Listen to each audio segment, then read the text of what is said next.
بسم اللہ الرحمن الرحیم۔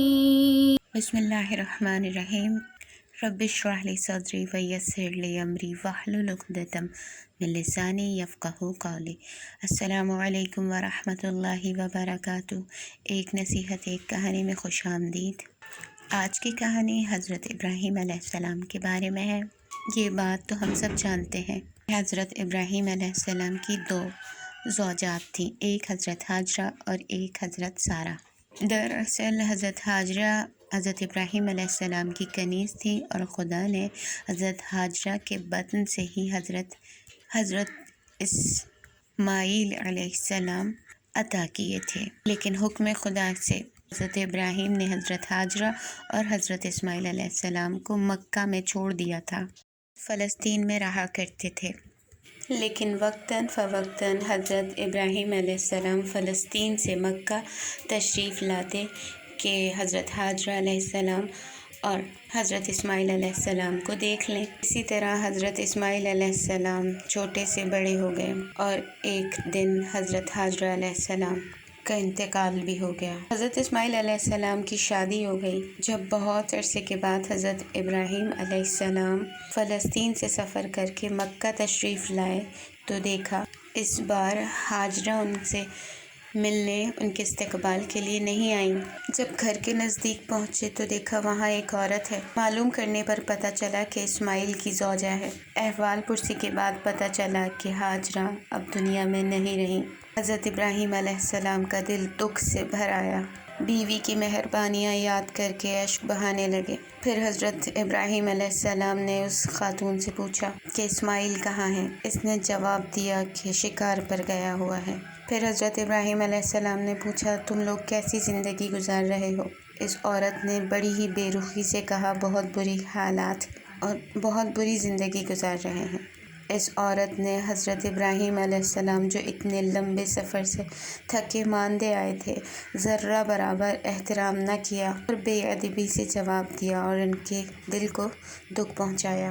یہ عورت ایک بے ادب تھی جس نے انسانی معنوی اور کمالات کی بو تک نہ سونگھی تھی، لہٰذا حضرت ابراہیم علیہ السلام کو حضرت ہاجرہ کی اور زیادہ یاد آئی۔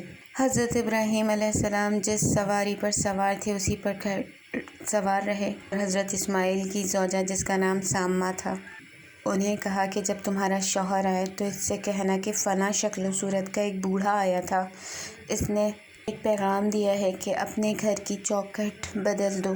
حضرت ابراہیم علیہ السلام فلسطین لوٹ گئے۔ حضرت اسماعیل علیہ السلام شکار سے لوٹے تو انہیں اپنے بابا کی خوشبو محسوس ہوئی۔ انہوں نے پوچھا کیا میرے پیچھے کوئی آیا تھا؟ تو اس خاتون نے کہا ایک بوڑھا سا شخص آیا تھا، آپ سے ملنے کی خواہش رکھتا تھا۔ حضرت اسماعیل علیہ السلام نے کہا کہ انہوں نے کوئی پیغام دیا ہے؟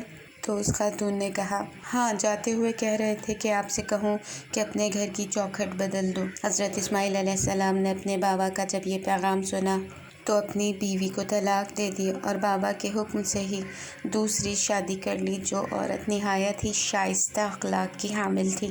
ایک عرصہ گزرنے کے بعد پھر حضرت اسماعیل علیہ السلام سے ملاقات کا خیال کیا۔ حضرت ابراہیم علیہ السلام فلسطین سے چلے مکہ پہنچے، مگر اتفاق سے اس بار بھی حضرت اسماعیل علیہ السلام شکار کھیلنے ہی گئے ہوئے تھے۔ حضرت ابراہیم علیہ السلام جب گھر کے نزدیک پہنچے تو دیکھا کہ زمزم کے قریب ایک دوسری خاتون بیٹھی ہوئی ہیں۔ حضرت ابراہیم علیہ السلام نے اسماعیل علیہ السلام کے بارے میں پوچھا تو اس خاتون نے جواب دیا خدا آپ کی عاقبت بخیر کرے، میرے شوہر شکار کھیلنے گئے ہوئے ہیں۔ جناب ابراہیم نے وہی سوال دہرایا آپ کیسی زندگی گزار رہی ہیں؟ بیوی نے کہا میں بہت اچھی زندگی گزار رہی ہوں، ہر طرح کی نعمت میسر ہے۔ اس کے بعد اس عورت نے کہا کہ آپ سواری سے نیچے اتریں، میرے شوہر کے آنے کا انتظار کریں، گھر میں تشریف لائیں۔ لیکن حضرت ابراہیم علیہ السلام نیچے نہ اترے تو وہ عورت ایک برتن میں پانی لائی۔ حضرت ابراہیم علیہ السلام نے اپنی سواری پر ہی ہاتھ منہ دھویا اور انہیں دعا دیتے ہوئے چلے۔ جاتے جاتے حضرت ابراہیم علیہ السلام نے اس عورت سے کہا کہ جب تمہارا شوہر آئے تو بتانا کہ ایک بوڑھا شخص ان سے ملاقات کا متمنی تھا اور تمہارے لیے یہ پیغام دیا ہے کہ اپنی چوکھٹ کا بہت زیادہ خیال رکھو۔ اور حضرت ابراہیم علیہ السلام نے ایک پتھر پر نشان لگایا اپنے پیر کا۔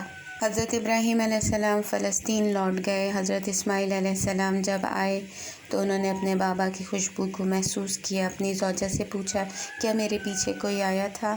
تو زوجہ نے کہا، ہاں، ایک بزرگ آئے تھے، آپ کا پوچھ رہے تھے۔ پوچھنے پر بتایا کہ وہ آپ کے بابا حضرت ابراہیم علیہ السلام ہیں۔ میں نے بہت اصرار کیا کہ گھر میں تشریف لائیں مگر وہ نہیں آئے۔ سواری پر ہی ہاتھ منہ دھویا اور چلے گئے۔ حضرت اسماعیل علیہ السلام نے کہا کہ کوئی پیغام؟ انہوں نے کہا، ہاں، اس پتھر پہ آپ کے بابا نے نشان بنایا ہے اور آپ کے لیے پیغام دیا ہے کہ اپنے گھر کی چوکھٹ کا بہت خیال رکھنا۔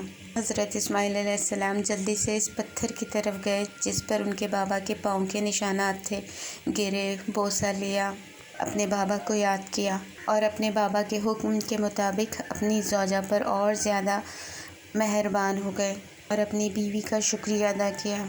اس پوری کہانی سے ہمیں یہ سبق ملتا ہے، گھر آئے مہمان کا بہت زیادہ اکرام کرنا چاہیے، شائستہ اخلاق سے پیش آنا چاہیے، کیونکہ مہمان خدا کا دوست ہوتا ہے اور مہمان خدا کی رحمت ہوتے ہیں۔ اس کہانی سے ہمیں یہ بھی پتہ چلتا ہے کہ کس طریقے سے ایک بیوی کو اپنے شوہر کی غیر موجودگی میں آنے والے کا اکرام کرنا چاہیے تھا، اپنے شوہر کی عزت رکھنی چاہیے تھی اور یہ کوشش کرنی چاہیے تھی کہ خدا نے تمام خوبیاں، تمام نعمتیں اسے فراہم کی ہوئی ہیں، اللہ کا شکر ادا کرنا چاہیے، کیونکہ جب ہم شکر کرتے ہیں تو خدا ہماری نعمتوں میں اضافہ کرتا ہے۔ اگلی نصیحت اور کہانی کے ساتھ انشاءاللہ پھر حاضر ہوں گے، جب تک کے لیے اللہ حافظ۔ سبسکرائب کیجیے ذکر ٹی وی اور اس علم کے سفر میں ہمارے قدم کے ساتھ قدم ملائیے۔